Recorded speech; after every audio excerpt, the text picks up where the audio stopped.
경제 현안을 보다 쉽게 풀어보는 경제 읽기 시간입니다. 오늘도 다양한 경제 이슈들 권혁중 경제평론가와 짚어보겠습니다. 어서 오십시오. 네, 안녕하십니까. 네, 무거운 얘기 먼저 시작해 보겠습니다. 네. 가계부채 얘기인데요. 네. 가계부채 증가하고 있다는 얘기는 저희가 늘 이 시간 통해서 얘기해 왔고 또 강조했습니다만 경고음이 이어지고 있는 상황에서 다중채무자가 주로 이용하는 카드론 잔액이 늘었다. 네. 우려가 커지고 있다. 어떤 의미입니까? 그러니까 보통 우리가 다중채무자 하면은요, 이제 세 군데 이상 은행 아니면 금융기관에서 이제 대출을 받으신 분들이거든요. 예. 그러니까 사실 이제 취약계층이라고 보시면 되겠죠. 그래서 하나가 무너지게 되면 연달아서 무너질 수밖에 없는 이런 분들이 이제는 또 많이 대출을 받으시는 게 바로 카드론입니다. 예. 그러니까 카드론이라는 게 이제 이미 아시겠지만 이제 카드 사용자들이 쉽게 또 대출받을 수 있는 제도예요. 그러니까 그렇죠. 카드를 잔액이 좀 낮죠. 예. 받는 데 있어서. 그래서 뭐 은행에서도 받을 수 있고 또 카드사에서도 받을 수 있고 그러다 보니까 이제 다중채무자들이 쉽게 대출하는 소액으로 대출할 수 있는 부분인데 네. 이 카드론 잔액이 계속적으로 이제 늘어나고 있다라고 이제 조사가 된 겁니다. 그 이번에 이제 7월 말 기준으로 봤을 때에 6월보다 이 카드론 대출의 잔액이 한 5,483억 원 정도가 늘어났어요. 그러니까 한 5,500원 정도가 이제는 한 달 사이에 이제 증거가 된 거죠. 그 정도로 이제 많은 분들이 카드론을 쓰고 있다는 얘기는 취약계층 중심으로 뭐 돈 빌릴 데가 없다 보니까 이 카드론을 계속 이제 받고 있다는 거예요. 그런데 이렇게 왜 카드론이 늘어났느냐라고 이제 본다 그러면 이유를 첫 번째로 본다 그러면 말씀하신 것처럼 이제 급전이 이제는 필요하다 보니까 정말 방법이 없는 거죠. 예, 답이 없는 거예요. 어디서 돈을 빌릴 데가 없다 보니까 이제는 카드론을 받게 되고 두 번째로는 이제 풍선 효과라고 보시면 되겠는데 이 저축은행이나 이금융권에서 사실 이제 취약계층 중심으로 이제 건전성 때문에 사실 약간 대출 규제를 좀 강화한 부분이 있었습니다. 그러다 보니까 돈 빌릴 데가 없어요. 그래서 자연스럽게 이제 카드론으로 넘어갔는데 근데 문제점이 여기서 나옵니다. 어떤 문제점이냐면 카드론 금리가 무려 15%에 육박해요. 엄청나잖아요. 그러니까 취약계층한테 더 이제 취약계층으로 갈 수밖에 없는 상황이 되는 거죠. 그래서 이제는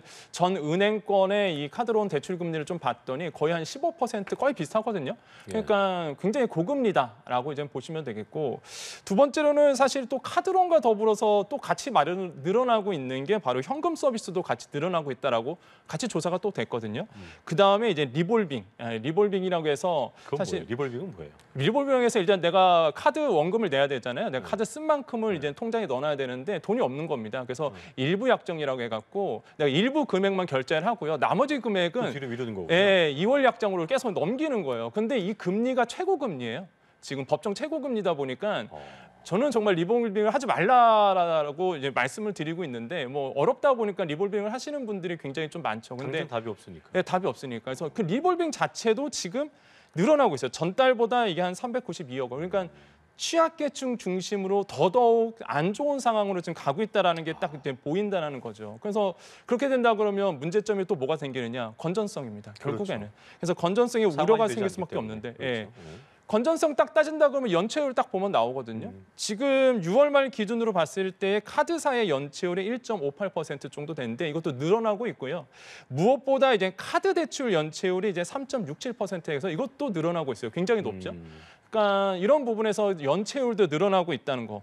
그럼 이제 많은 분들이 그러실 거예요. 이러면 카드론이라든지 아니면은 뭐 대출을 좀 압박해서 규제를 강화해야 되는 거 아니냐라고 하실 텐데 사실 아까 말씀드린 것처럼 취약계층 중심에게는 빌릴 데가 여기밖에 없습니다. 그렇죠. 결국에는 여기를 막아버리면은 이제 또 다른 풍선 말 그대로 이제는 사채로 넘어가게 되거든요. 3금융권 예. 시장으로 가게 되는 거죠. 그러다 보니까 이제 정부도 그걸 알고 있다 보니까 이 자금 공급할 수 있는 취약계층들에게 자금을 공급할 수 있는 거를 막을 수는 없어요, 사실. 그래서 꾸준한 좀 관리가 좀 필요해 보이는 이제 단계다라고 좀 생각을 해보겠습니다. 자, 연장 선생님 얘기일 텐데 사실 뭐 빚을 지게 되는 상황이라는 것이 일을 하다가 뭐 잘못될 수도 있고 사업하신 분들 경우에는 그럴 수도 있고. 맞습니다.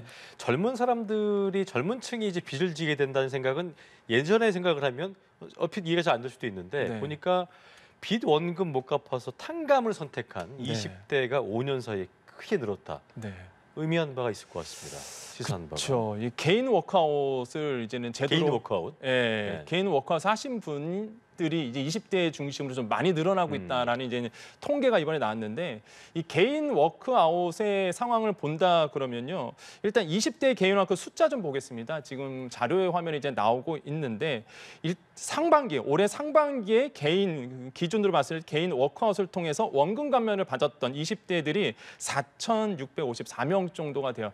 그러니까 작년에 소폭 줄었다가 다시 한 번 더 늘어나고 있는 늘었군요. 모습을 이제는 확인할 수가 있는 거죠. 그래서 20대들이 개인 워크아웃을 지금 진행한 분들이 많아지고 있다라는 예. 걸 통계가 나오는데 그럼 개인 워크아웃이 뭐냐라고 본다 그러면 일단은 내가 빚을 갚지 못하다 보니까 이 신복이라고 있습니다. 신용회복위원회를 통해서 나의 뭐 대출의 그 원금을 사실 90%까지 탕감받을 수 있는 제도거든요. 그러니까 이런 것들을 통해서 이제는 제기가 될 수 있도록 하는 거겠죠. 그래서 개인 워크아웃을 선택하는 20대들이 지금 숫자상으로 봐도 굉장히 늘어나고 있다고 보시면 됐는데 일단 제가 숫자 증가되는 거 아까 표 보듯이 계속 이렇게 증가되는 것을 보이잖아요. 계속 우상향하는 것을 보입니다. 근데 저거는 이제 20대에만 나온 거지 이제 다른 세대도 마찬가지예요. 다른 세대도 늘어나고 있는데 다른 세대와 20대가 좀 차이점이 있습니다. 그러니까 코로나19 때는 다른 세대는 좀 줄어들었어요. 그러다 보니까 사실 그러니까 코로나19보다는 지금 줄어든 상태죠. 다른 세대는. 그때보다는 예. 한참 어렸을 때. 근데 20대는요. 코로나19 그때 2020년도나 21년도 그때보다 더 늘어나고 있다는 게 아까 우리가 차트에서 봤잖아요. 그러니까 줄지가 않는 거예요. 20대들이 개인 워크아웃을 활용하는 숫자가. 그만큼 이제는 어려워지고 있다는 걸 이제 반증하거든요. 금리 상승과도 뭔가 연관이 있을까요? 아, 맞습니다. 이제는 뭐 말 그대로 내가 가만히 앉아도 내 소득이 줄어드는 시대잖아요. 워낙 그 물가 속도가 빠르다 보니까 맞아요, 상승이 그동안 빨라왔고 그러다 보니까 이제는 소득은 낮고 그다음에 물가는 계속 오르다 보니까 20대들이 사실 뭐 소득을 높일 수 있는 방법은 그렇게 뾰족치는 않습니다. 사회 초년생이시고 그다음에 직업을 또 못 구하시는 분도 많다 보니까 이런 부분에서 이제는 일타적인 어떤 그 충격을 20대들이 이제 고스란히 받고 있다라는 것도 이제는 볼 수가 있겠고 두 번째로 본다 그러면 1인당 평균 채무 감액 그 금액도 사실 지금 늘어나고 있어요. 이게 상반기에 봤을 때 20대들이 880만 원 탕감받았습니다. 예. 그러니까 이게 18년도 같은 경우에는 한 530만 원 정도가 이제는 탕감을 받았었는데 지금 차트에 보듯이 이것도 평균에 매년 확 늘었네요. 그렇죠? 네, 매년 증가되고 있는 거예요. 그만큼 이제 20대들이 개인 워크아웃에서 원금을 감면받은 금액도 늘어나고 있다는 거죠. 물론 다른 세대에 대비해서 그러실 거예요. 또 다른 세대로는 에이 20대들이 일을 안 하네 그럴 수도 있는데 그렇지는 않습니다. 그러니까요. 다른 연령은요. 그렇게 얘기하면 안 돼요. 또. 예, 맞아요. 다른 연령은 평균적으로 1,000만 원에서 2,000만 원 탕감받았어요. 금액을 더 많이 받았군요. 예, 그만큼 이제 사회 소년생이다 보니까 이제 예. 금액이 이제 소득이 작고 금액도 빌리는 금액도 낮다 보니까 한 800만 원 정도 되는 거고. 네. 어쨌든 간에 계속적으로 지금 탕감받는 금액도 늘어나고 있다는 거 본다 그러니까요. 그러면 역시나 이제는 개인 워크아웃을 활용해서 지금 어렵게 가시는 분들이 좀 많다라고 보시면 되겠고 그런 이유로 뽑는다 그러면 역시나 고용 불안 이라고 보시면 됩니다. 그러니까 양질의 일자리가 있어야 되는데 20대들이 아직 자리를 잡기가 어려운 부분이거든요. 뭐 취업률도 그렇게 높지 않다 보니까 그래서 이제는 소득이 높지 않습니다. 이런 부분들. 두 번째로는 주거비 부담이라 고 보시면 돼요. 특히 이제는 제 주위에도 많은데 지방에서 이제 서울에서 근무하시는 분들 사실 이제 주거비 부담이 굉장히 높습니다. 서울 수도권 같은 경우는 그러다 보니까 돈을 모을 수가 없거든요. 그래서 이런 부분에 대해서 계속적으로 이제 마이너스가 나시는 분들이 많은데 이런 부분들이 아마 그 주요한 원인으로 뽑는다라고 보시면 되겠습니다. 이게 근데 참 청년층 일이 빚이라는 게 이제 금융 시스템의 잠재적 불안 요소로 꼽히고 있지만 네. 사실 지금 말씀하셨던 것처럼 고용 불안정이나 주거비 부담 같은 경우는 생존과 관련된 부분이기 때문에 맞습니다. 또 뭐 마냥 뭐 20대들이 일을 안 한다 이런 얘기를 할 수 없는 부분이고 네. 그러니까 사실 사회 문제 원인이 되지 않기 위해서는 근본적인 해법을 정부 입장에서 그렇고 국가 차원에서 생각을 해야 될 텐데 네. 도덕적 해이. 그러니까 사실 지금 보니까 소액 대출 받은 경우에는 25%, 20대 25%가 이자를 미납하고 있다고 하는데 네. 도덕적 해이 없이 좀 해결할 수 있는 빚 부담을 좀 낮출 수 있는 방법 참 어려운 건데 어렵죠. 어떤 게 있을까요? 일단은 뭐 장기적으로 본다면 양질의 일자리를 만들어내는 게 가장 중요하겠죠. 그러면 양질의 일자리를 어떻게 만들어내냐 청년들에게 결국에는 주거의 그러니까 계층의 사다리를 만들어줄 수밖에 없어요. 계층의 사다리. 네, 계층의 사다리를 그럼 어떻게 만들어주느냐? 지금 뭐 학계에서도 논란이 되고 있지만은 계속 연구가 되고 있지만은 역시나 이제 교육이라고 뽑을 수 있습니다. 그러니까 양질의 일자리를 할 수 있는 이제 질 좋은 교육을 청년들에게 이제 제공을 하는 거죠. 특히 이제는 일자리 교육 같은 경우를 많이 시켜줘서 실제적으로 일을 할 수 있는 부분들, 그래서 이 노동소득을 통해서 이제 자신의 소득을 높일 수 있는 그런 기회들을 만들어줘야 된다. 이렇게 볼 수가 있겠고 두 번째로는 제도권에 있는 채무조정 제도를 동시에 활용하는 부분입니다. 아까 우리가 얘기했던 게 개인 워크아웃을 얘기했잖아요. 그렇죠. 이거는 신보기에서 나오는 여러 가지 제도 중에서 가장 센 거예요. 그러니까 이제 채무 조정이라고 해서 연체 90일이 넘어가시는 분들이 활용하는 게 개인 워크아웃입니다. 근데 그 전 단계가 있어요.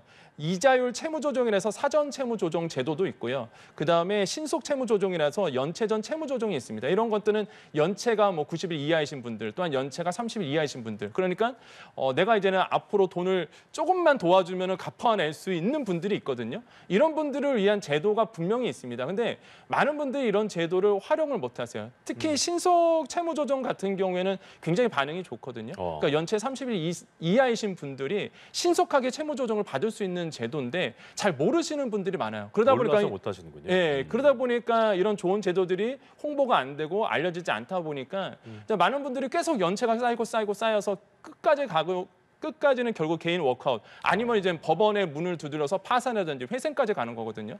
그러니까 그 전에 사전에 끊어낼 수 있는 이런 방법들이 있는데도 예, 그렇죠. 이제 이런 것들을 좀 청년들이 좀 이것을 활용해야 되는데 아무튼 사회 초년생이다 보니까 잘 모릅니다. 그래서 이런 것들 제도들을 알려주는 중간에서 동시에 이제 양질의 일자리도 제공해 주는 이런 어떤 투트랙 방식으로 가야 되지 않을까 좀 생각을 해보겠습니다. 지속적인 홍보가 또 필요한 부분이 아닐까 싶은 생각이 드네요.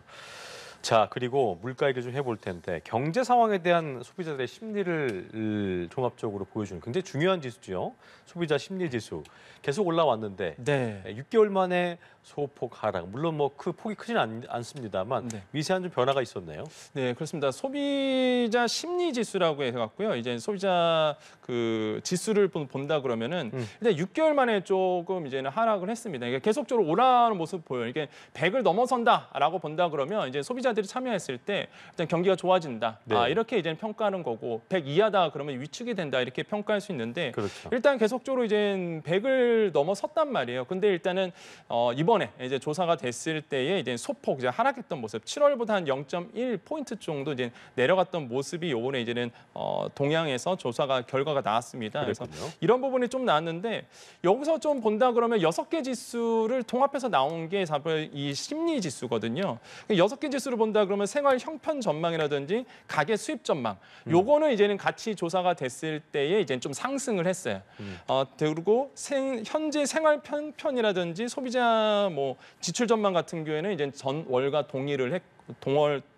동일했고 그다음에 경기 판단이라든지 경기 전망 지수 같은 게 하락을 했습니다. 그러니까 보통 우리가 이런 소비자 심리 지수 같은 경우가 6개 지수를 모아서 하기 때문에 이런 것들이 이제 종합적으로 좀 판단해 보겠는데 그런 이유 계속적으로 100을 넘다가 이제 소폭 하락한 이유를 본다 그러면 일단 많은 뭐 정부에서도 홍보를 많이 했고 그다음에 신문기사 많이 나왔지만은 상저하고가 될 것이다라는 게 기본적인 흐름이었거든요. 그러니까 소비자들이 참여를 했을 때에 그래 상반기는 어려웠어.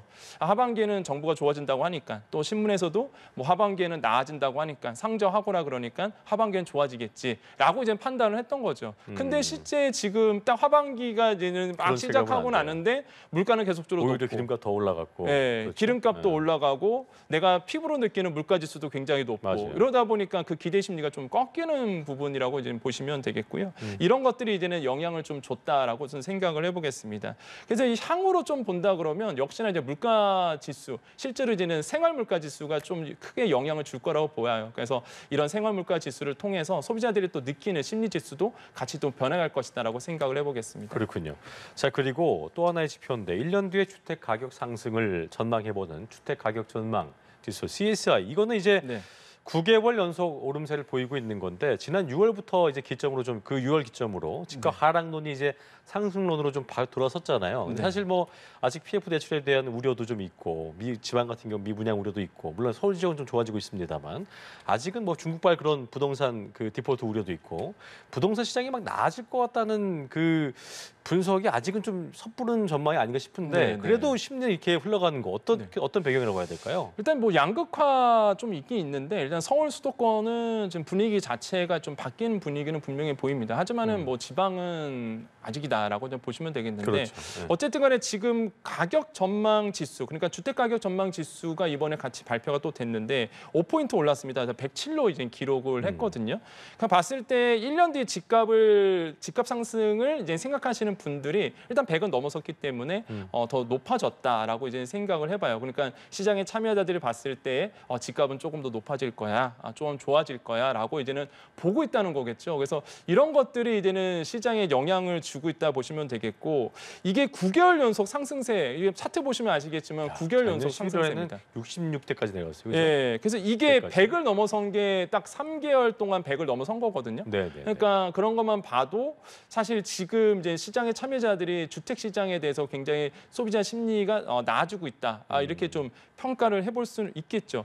하지만 뭐 그런 이유로 좀 뭐 뽑는다 그러면 주택 거래량이 좀 살아나는 부분 이런 것들이 이제 계속적으로 언론에서 보여지고 그다음에 소개가 되다 보니까 이제 소비자들에게 영향을 줄 수밖에 없고 금리도 이제 내년 되면 이제 뭐 어쨌든 여기 지금 정점 쪽에서 뭐 내리면 내렸지 더 올라가지 않을 거라는 기대감도 좀 반영이 되겠죠. 그렇죠. 아무래도 이제 금리 동결도 되고 네. 뭐 시장에서 언제 떨어지느냐 이런 얘기가 슬슬 나오기 시작하니까 나오게 하니까. 아무래도 이제는 뭐 금리에 부동산 시장이 미치는 가장 큰 영향은 뭐 공급량도 있겠지만은 금리의 영향이 가장 크거든요. 그러다 보니까 이제 금리가 동결이 되고 그다음에 인하에 대한 기대 심리가 높아지면 높아질수록 부동산 전망에 대한 기대 심리는 계속 높아질 수밖에 없는 이제 상황으로 갈 수밖에 없다. 그리고 특히 이제는 뭐 강남 상가 아파트가 다시 한번 높아졌다 이런 얘기가 계속 나오거든요. 그러니까 뉴스에 이런 얘기가 나오다 보니까 당연히 이제는 시장의 참여자들은 심리 지수가 높아질 수밖에 없겠죠. 아까 근데 말씀하셨던 양극화. 그러니까 그렇죠. 지방에 있는 분들은 우리는 지금 상황이 이런데 맞아요. 이렇게 심리를 갖고 계실 수도 있을 것 같아요. 그러니까 다시 한번 말씀드리지만은 양극화는 빼놓을 수 없습니다. 지금 맞아요. 우리가 계속 아파트 가격이 오르고 그러니까 거래 가격도 오르고 거래 숫자도 많아지는 이유는요. 일단 서울 수도권 중심이거든요. 맞아요. 그래서 이거 중심으로 좀 보셔야 되겠다고 말씀을 드리겠습니다. 알겠습니다. 경제읽기 권혁중 평론가 오늘도 함께했습니다. 고맙습니다. 네, 감사합니다.